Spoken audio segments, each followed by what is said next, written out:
कहते हैं अतिशय भला न बोलना, अतिशय भली न चूप, जैसे अतिशय भला न बरसना और अतिशय भली न धूप। आपको याद होगा आपसे कुछ समय पहले लुटनिक ने एक बयान दिया था और कहा था कि भारत और ब्राज़ील को ठीक करना जरूरी है। लेकिन यहाँ पर एक मीटिंग देख रहे हैं आप, और इस मीटिंग के बाद हलचल तेज हो गई है कि अनजाने में डोनाल्ड ट्रंप क्या वो काम कर रहे हैं जो उनको नहीं करना चाहिए था। क्या ब्रिक्स और भारत मिलकर अब अमेरिका को ठीक कर रहे हैं? जानेंगे क्या है मामला। जियोपॉलिटिक्स में इस वक्त बहुत कुछ चल रहा है, हमेशा की तरह जानने को मिलेगा बहुत कुछ, इसलिए वीडियो को अंत तक जरूर देखें। चाइना के ऊपर जब कोई चीज़ बरसती है ना, तो उसकी स्थिति कैसी होती है, इसका अंदाज़ा आप बेसेंट के बातों से लगा सकते हैं। ये उनके वित्त मंत्री की तरह है। ये क्या कह रहे हैं?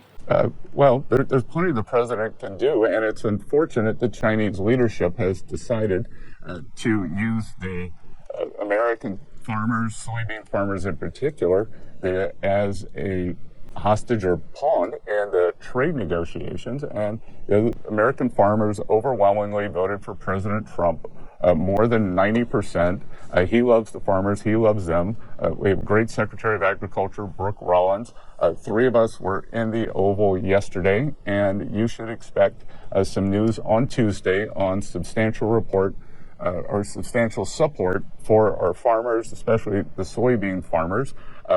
They've had President Trump's back, and we've got their back. यहाँ पर इस वीडियो में जो आपने बौखलाते हुए बेसेंट को देखा, दरअसल ये इसलिए बौखलाए हैं कि जो काम अमेरिका पूरी दुनिया के साथ करता है, अभी तत्काल ट्रंप के कार्यकाल में तो देखने को मिल ही रहा है, वही काम अब चाइना ने अमेरिका के साथ करना शुरू कर दिया है। और वो मामला क्या है? मामला है सोयाबीन। सोयाबीन का मामला बहुत ज़्यादा उछल रहा है और डोनाल्ड ट्रंप के लिए ये कमज़ोर नस बन रही है, जिसकी वजह से डोनाल्ड ट्रंप आसियान की मीटिंग की किसी तरीके से ये मामला हल हो जाए। डोनाल्ड ट्रंप शी जिनपिंग से मिलने के लिए उतावले भी दिख रहे हैं कि हम मिलेंगे तो सोयाबीन के ऊपर बात करेंगे कि भैया हमारा सोयाबीन खरीद लो। अब सोयाबीन के प्रति इतना रुझान क्यों है, ये मैंने पहले भी आपको बताया है। अधिकांश किसान जो सोयाबीन उपजाते हैं वो उस क्षेत्र से आते हैं जहां डोनाल्ड ट्रंप की पकड़ है, यानी कि चाइना ने एकदम सही वाली नस दबाई है।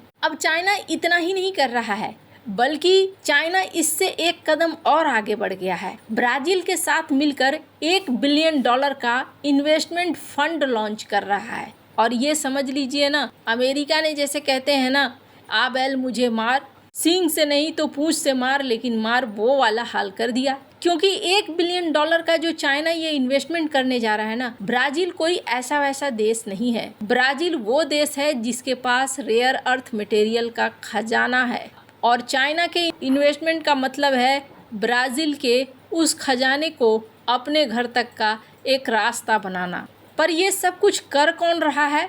ये सब कर रहा है अमेरिका खुद। स्क्रीन पर एक शख्स को देख रहे हैं, ये हैं ब्राज़ील के अर्थशास्त्री पाउलो नोगेरा। ये पहले रह चुके हैं ब्रिक्स बैंक के पूर्व उपाध्यक्ष और IMF में ब्राज़ील के डायरेक्टर भी रह चुके हैं। अब इन्होंने एक मीटिंग में, जो इस वक्त वालदाई क्लब की मीटिंग हो रही है रूस में, यहाँ पर उन्होंने एक बयान दिया और उन्होंने कहा ना कि डोनाल्ड ट्रंप अनजाने में ही ब्रिक्स को मजबूत करते जा रहे हैं। ट्रंप ने ब्रिक्स देशों को डॉलर के प्रभुत्व को कम करने के आरोप में ये कहा था कि 100% तक टैरिफ लगा देंगे, और इन्होंने एक एग्जाम्पल दिखाया भी भारत के ऊपर 50% टैरिफ लगाने के बाद, क्योंकि भारत ने रूस से तेल खरीदना बंद करने से इनकार कर दिया था। और क्या हुआ इसका, और इसका परिणाम क्या हुआ? परिणाम ये हुआ कि भारत और भी ज़्यादा ब्रिक्स के करीब जा रहा है। और ऐसा ही ब्राज़ील के राष्ट्रपति लूला दा सिल्वा ने यही चीज़ किया, टैरिफ ब्लैकमेल कहा डोनाल्ड ट्रंप के व्यवहार को। और अभी का सीन क्या हो रहा है? अभी का सीन एकदम से बदल रहा है, और किस तरीके से बदल रहा है इसका अंदाज़ा आप ऐसे लगाइए। सबसे पहले तो स्क्रीन पर एक आर्टिकल देखिए, जिस आर्टिकल में कहा जा रहा है भारत और ब्राज़ील के बीच में तेल का व्यापार हो रहा है। इसके अलावे ब्रिक्स सोयाबीन खरीद रहा है ब्राज़ील से। अब जरा समझिए, तेल के लिए रुपया और सोयाबीन के लिए युआन। अब ये होने लगा है, कहते हैं ना, अपने अपने करेंसी में व्यापार। और जब ये अपने अपने करेंसी में व्यापार हो रहा है तो ये अमेरिका के प्रभुत्व को चुनौती देने वाली बात है। अनजाने में ही सही, लेकिन यहाँ पर अब धीरे धीरे ब्रिक्स के देश साथ आते हुए दिख रहे हैं। अब इसी क्रम में एक बड़ी चीज हुई है। ये जो बैठक देख रहे हैं, ये बैठक कोई आम बैठक नहीं है। इस बैठक में कई प्रमुख लोग देखने को मिलेंगे। साथ ही ब्राजील के इस टीम से पीएम मोदी ने भी मुलाकात करी है। कौन है ये हैं ब्राजील के एनएसए। और ब्राजील के एनएसए का आने का मतलब है कि मामला गहन है। ब्राजील के एनएसए सेल्सो लुइस ये पहुंचे हुए हैं भारत, और भारत में मुलाकात हो रही है अजीत डोभाल से। यहाँ जो ये बैठक हुई, इस बैठक पर नज़र अभी चाइना की भी होगी और अमेरिका की भी होगी, क्योंकि भारत और ब्राजील ने शुक्रवार को डिफेंस के लिए, इसके अलावे रेयर अर्थ मटेरियल के लिए और एनर्जी के लिए आपस में विचार विमर्श किया है। इसके अलावे कहा जा रहा है, सबसे बड़ी चीज़ ये है कि भारत के साथ रक्षा साझेदारी बढ़ाना चाहता है ब्राज़ील। डिजिटल तौर पर भी भारत के साथ मिलकर आगे बढ़ना चाहता है। वैसे आपको बता दूं, ये जो आसियान की समिट होने वाली है, इस समिट में लूला ट्रंप की मुलाकात की भी संभावनाएं जताई जा रही है और पीएम मोदी ट्रंप के भी मुलाकात की संभावना बताई जा रही है। कोशिश की जा रही है कि दोनों के बीच में एक मीटिंग हो जाए, ताकि ये जो क्रम शुरू हुआ है, ये क्रम किसी तरीके से रुके। हालांकि डोनाल्ड ट्रंप क्या फैसला लेते हैं वो कहना आसान नहीं होगा, पर साइड बाय साइड अगर देखें तो ब्रिक्स की बैठकें चालू है।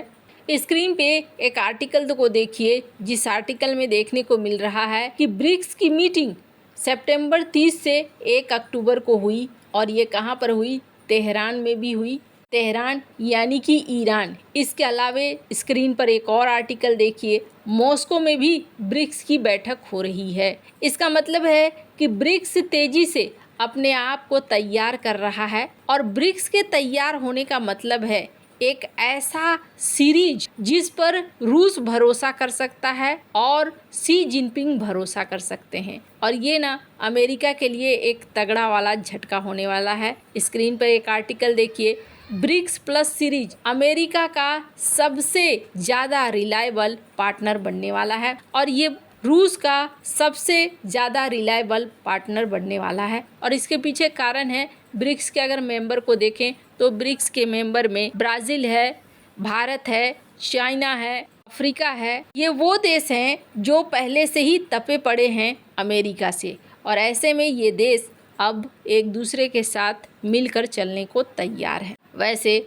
आपको क्या लगता है, इन सब मामले में आपकी क्या राय है? कमेंट कर ज़रूर बताएं। जल्द मिलते हैं अगले वीडियो में नई खबर के साथ।